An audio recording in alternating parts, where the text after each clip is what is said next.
what they call me. Promise that you'll never be lonely. Be the fam that's. Halo, ketemu lagi di channel saya. Kali ini saya mau cerita tentang pengaruh krisis corona dengan bisnis ya. Jadi sampai nyetrika ya, karena saya sudah lama nggak nyetrika baju. Suami saya udah ngomel-ngomel karena bajunya udah lama nggak kelihatan di lemari, ketumpuk ya. Jadi saya biasanya numpuk sampai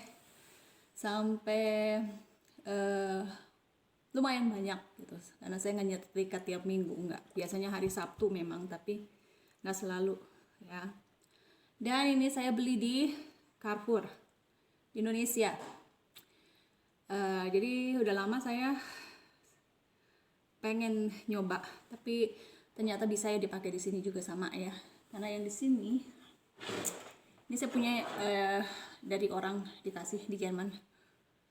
Ini mau dikasih ke suami saya buat di tempat kerja ya, jadi ini udah kurang bagus ya, masih bagus tapi udah kotor tuh lihat.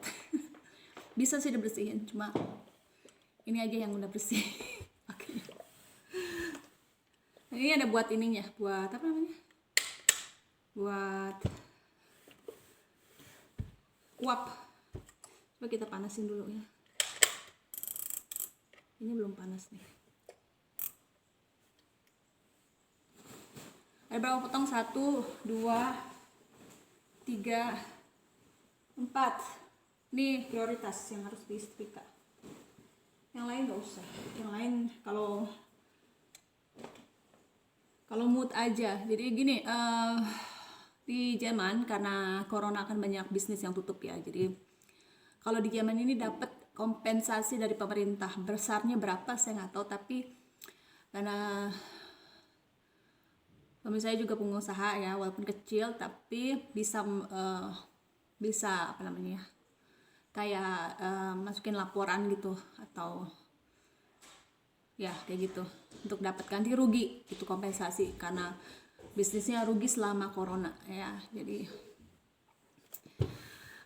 untungnya bisa begitu ya di Jerman ya. Kalau di Indonesia saya nggak tahu ya, tapi memang pengaruhnya buat pengusaha ini kan pasti besar ya, pastinya rugi banget gitu yang pengusaha ya. Bukan cuma pengusaha, masyarakat biasa juga pastinya sangat-sangat terpengaruh ya, kehilangan penghasilan, mata pencaharian, karena nggak bisa keluar kan. Kalau kita kan ibu rumah tangga yang biasa di rumah, mungkin nggak terlalu ya, tapi ya sebagai kalau yang sebagai apa namanya, pencari nafkah gitu, pasti sangat terpengaruh ya.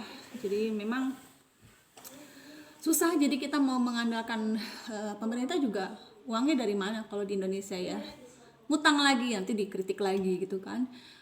Sebenarnya kalau kayak di Jerman gitu, bukannya kita punya banyak uang, tapi karena korupsinya nggak seperti di Indonesia, jadi bisa dipergunakan dengan semestinya. Di Indonesia juga sebetulnya harusnya bisa kalau nggak banyak korupsi, tapi karena korupsi jadi uangnya nggak tahu lari kemana, akhirnya yang seharusnya dapat gitu ya, jadi nggak dapat gitu. Jadi sebenarnya yang harus disalahin memang kalau di Indonesia itu koruptor ya, pejabat-pejabat gitu yang maling gitu, maling uang rakyat gitu sebenarnya ya, yang harusnya diperuntukkan untuk masyarakat, jadi masuk kantong sendiri gitu. Jadi ya itulah, walaupun di Indonesia itu kan semua ngakunya beragama, semua sangat-sangat kuat gitu ya, kalau sampai benar-benar bela banget gitu sama agama, tapi untuk korupsi jalan terus gitu, jadi nggak cocok gitu, nggak sesuai sebenarnya.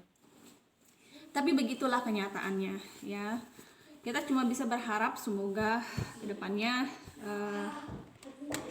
ya bisa lebih baik lagi dan cepat berlalu corona, karena memang makin lama makin susah kan, kerasa ya. Yang punya tabungan juga makin menipis gitu, kayak kita juga di sini begitu kan. Ya Untungnya masih dapat bantuan dari pemerintah kalau di Jerman ya. Kalau di Indonesia dapat bantuan tapi tetap nggak akan cukup ya untuk kehidupan sehari-hari kan, untuk setiap kepala keluarga, setiap rumah tangga itu kebutuhannya pastinya beda-beda kan. Dan kalau dibandingkan ya zaman dulu, sebenarnya sebelum ada krisis ekonomi, krisis corona juga keluarga kita juga mengalami krisis kan ya. Untuk makan aja susah, untuk kita nggak punya TV gitu, nggak punya sofa, nggak punya apa-apa, jadi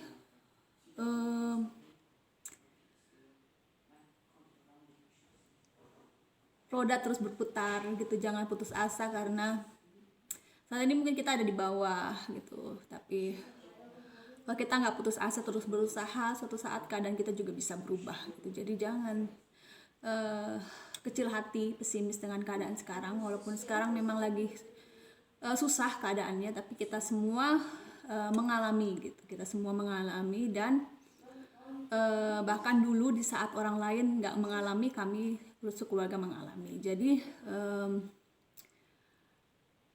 kita tetap optimis, tetap positif, dan percaya bahwa kita bisa bangkit lagi gitu, dari situasi ini, dari keterpurukan ini gitu, selama kita nggak putus asa dan terus berusaha gitu ya, mencari peluang gitu, kerja keras gitu. Dan saya bersyukur masih bisa kerja gitu sekarang ya, walaupun suami saya agak susah dengan kerjaannya, kayak sekarang dia harus keluar dan cari kerjaan untuk proyek-proyek berikutnya, tapi saya bisa di rumah gitu, waktu libur, waktu akhir pekan gitu, dan masih bisa kerja walaupun pas corona begini kita masih bisa kerja gitu. Jadi bersyukurlah, masih ada yang bisa disyukuri gitu ya. Ya, kehidupan terus berjalan dan kita terus jalani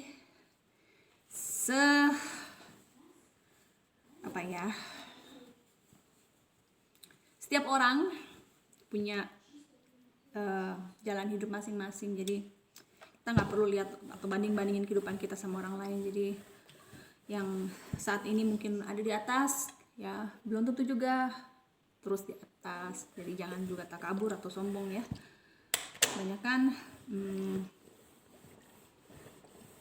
waktu kita di atas mungkin kita lupa bahwa kita bisa suatu saat jatuh ke bawah ya. Dan yang di bawah juga jangan kecil hati ya. Suatu saat kita akan diangkat derajat kita, dinaikkan derajat kita, jadi kita bisa di atas ya. Ini ngomong-ngomong kurang berfungsi, itu juga bingung kenapa ya. Coba lagi. Oke, saya akan fokus sekarang dengan pekerjaan saya ya, tetap semangat ya. Tuh, berfungsi itu.